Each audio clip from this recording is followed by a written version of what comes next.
The receipts are in, and if our blonde bombshell breaking $1 billion in the box office has shown us anything, it's that it's a Barbie world after all. I enjoyed this movie based on a children's doll far more than an adult heterosexual man could reasonably be expected to.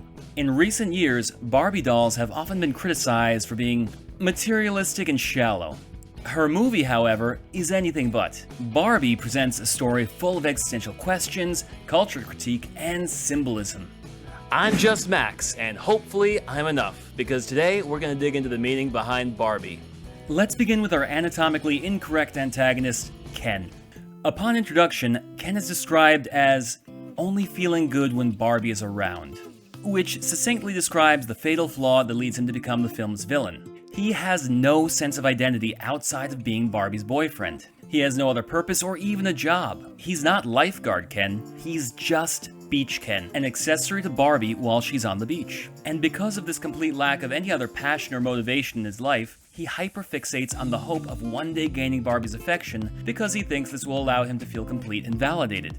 This is why Ken follows Barbie everywhere she goes like a lost puppy, and why he both figuratively and literally leans on her for everything. But despite being willing to do anything and everything for her, I don't think that Ken really loves Barbie. Not in any meaningful sense of the word. If you asked Ken why he loves Barbie so much, you'd probably get the same response as to why he wanted to spend the night at her house.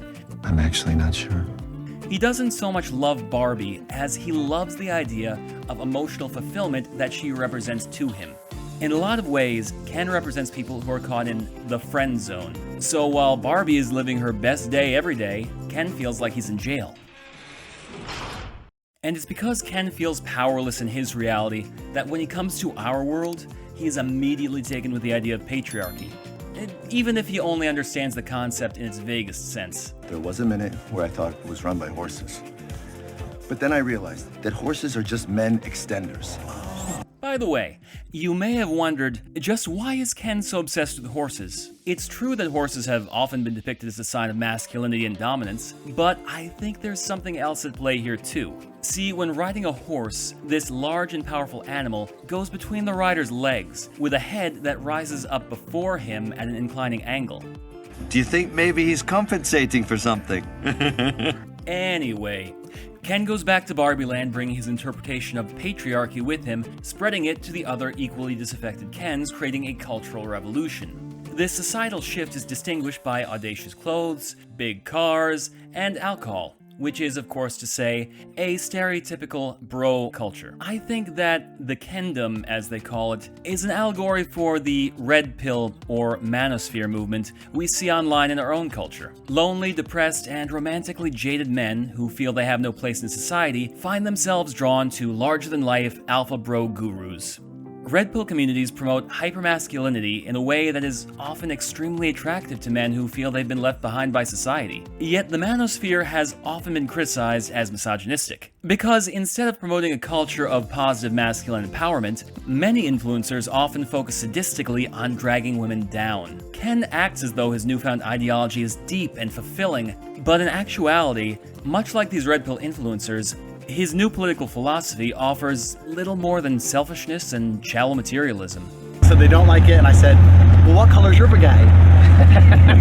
Almost everything about Ken's new outlook is superficial and fake. He pretends to be aloof and dismissive of the Barbies, but he's defeated because his self-esteem is still based on Barbie's approval, which is how the Kens are manipulated into fighting themselves. He may have been king of the Kendom, but Ken was never free. In a lot of ways, the friend zone is a prison of your own making, where you're both the prisoner and the warden. Now, I don't mean to dismiss people who've been abused and led on or otherwise been deceived by manipulative and toxic people, because that does happen. But often when trapped in a one-sided relationship, the key is recognizing one's own self-worth, which is what Barbie teaches Ken in her homage to Fight Club.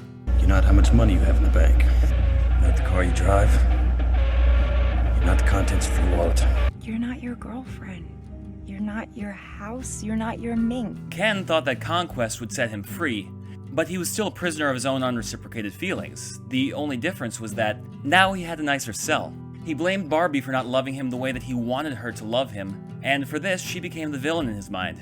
But just because someone doesn't love you the way that you want them to, doesn't make them a bad person. It just means they're not the right person for you.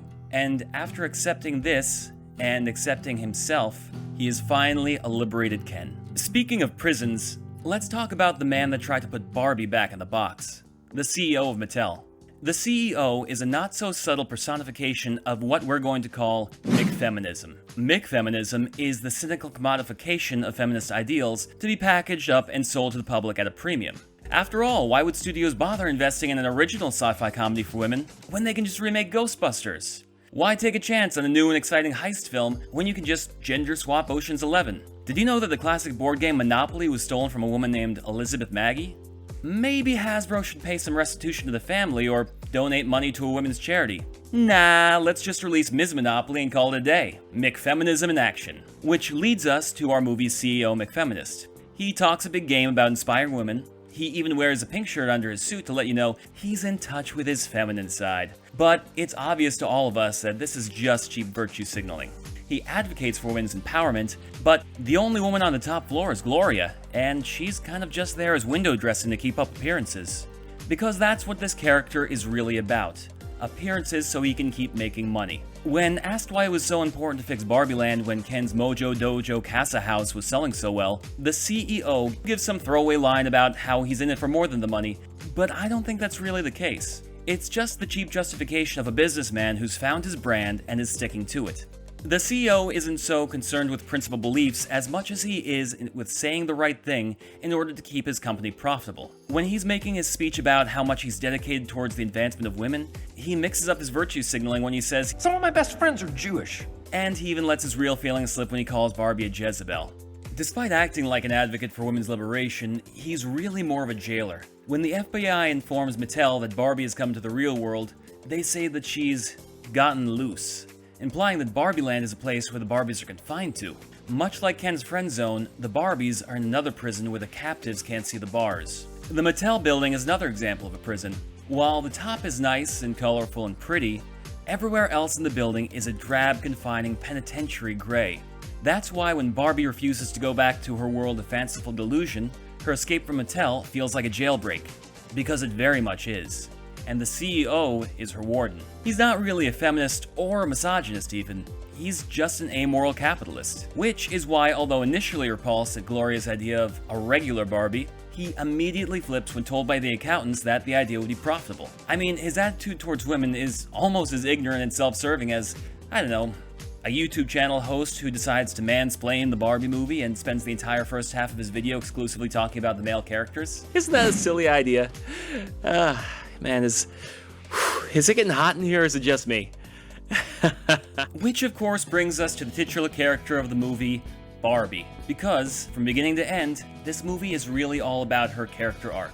And in classic hero's journey, heroine's journey fashion, the movie begins with Barbie's perfect day, because she's living her best day every day, until one day her flaws begin to appear in paradise. She seeks out the mysterious weird Barbie who offers her a choice, the stiletto or the sandal.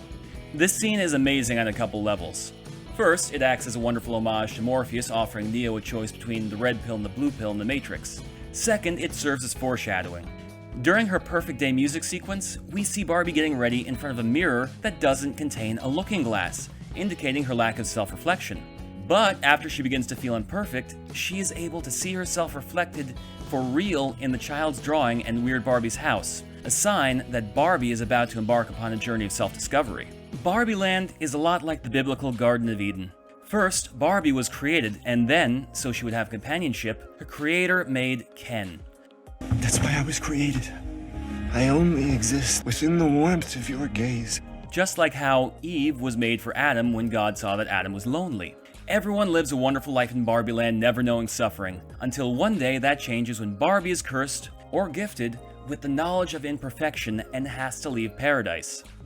The Garden of Eden story is often considered a parable about growing up and the loss of innocence. Eden is the paradise of childhood, which is fun and safe and, when you're a little kid, feels like it's going to last forever. Then, in adolescence, we start to learn more about the world around us and become sexually aware. I'm here to see my gynecologist. Much like how, after eating the fruit of knowledge, Adam and Eve realize that they're naked. But knowledge has a cost, which is why the two lovers are cast out of paradise never to return. Just like how when we grow up, the delight of childhood innocence in each and every one of us is lost and can never be regained. Barbie sets out on her adventure determined to find her way back into paradise. She even says that I've only ever wanted for everything to stay exactly as it is. but she comes to find along her journey that what she wanted is not actually what she needed. Because in the real world, she encounters suffering for the first time. And although we typically think of suffering as something to be avoided, Barbie finds the beauty in it.